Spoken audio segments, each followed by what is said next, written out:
中国光伏产业首现集体亏损，高速扩张后的阵痛与我的观察。根据日本经济新闻对中国7家主要光伏电池上市企业2024财年财务报告的汇总分析，一个值得高度关注的现象是，这些核心企业合计的最终损益首次自2017年有可比数据以来陷入了亏损境地。这标志着在全球光伏领域占据绝对主导地位的中国军团，在经历了多年的高速增长和丰厚利润后，正面临前所未有的严峻挑战。具体数据显示，这7家以光伏电池及相关业务为主的企业，在2024财年合计亏损高达270亿元人民币，这与前一财年形成了鲜明对比。在2023财年，这7家企业全部实现了盈利，合计净利润高达418亿元。短短1年时间，业绩从巨额盈利急速转为大幅亏损，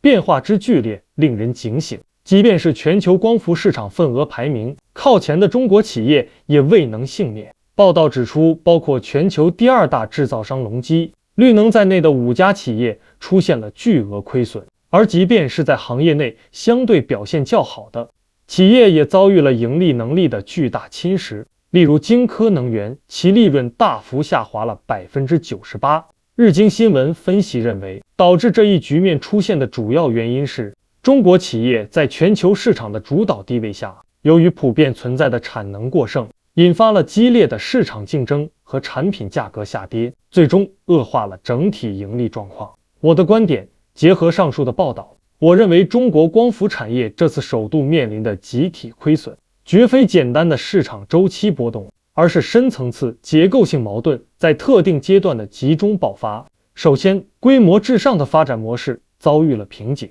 过去10几年，中国光伏产业凭借国家政策支持、巨大的国内市场以及卓越的制造成本控制能力，迅速扩张，形成了全球无人能及的产业链和产能规模。这种模式在全球推广绿色能源、降低光伏成本方面功不可没。然而，当技术进步的速度，尤其是效率提升跟不上产能扩张的速度，同时全球需求增长受到各种因素，如国际贸易壁垒、部分市场消化能力制约时，过剩的产能必然会引发价格战。这种价格战虽然短期内让终端用户受益，但对企业的盈利能力造成了毁灭性打击。其次，这暴露了企业在核心技术、差异化和高端市场布局方面的不足。在同质化竞争严重的当下，仅仅依靠规模和成本已经很难维持高利润。虽然中国企业在某些环节有技术优势，但在诸如 N 型电池、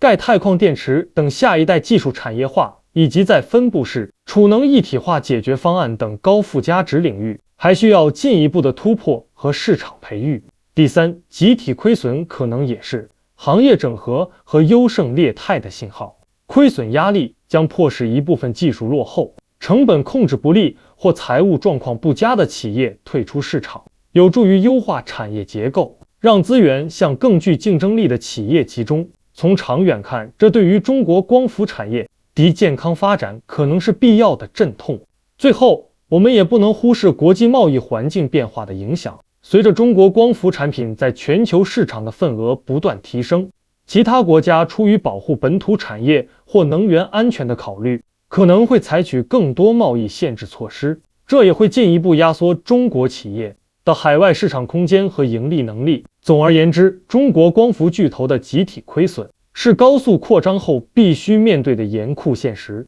它提醒我们，在全球领先的背后，更需要关注产业发展的质量、结构的优化以及风险的防控，能否顺利度过这个调整期，实现从大到强的真正转变，将是中国光伏产业未来发展的关键所在。这不仅是企业自身的挑战，也考验着政府和整个产业链的智慧和协同能力。今天这个话题我就暂时说这么多。如果您有不同的看法或者建议，记得留言告诉我。欢迎订阅我的频道，我是胖僧，谢谢大家。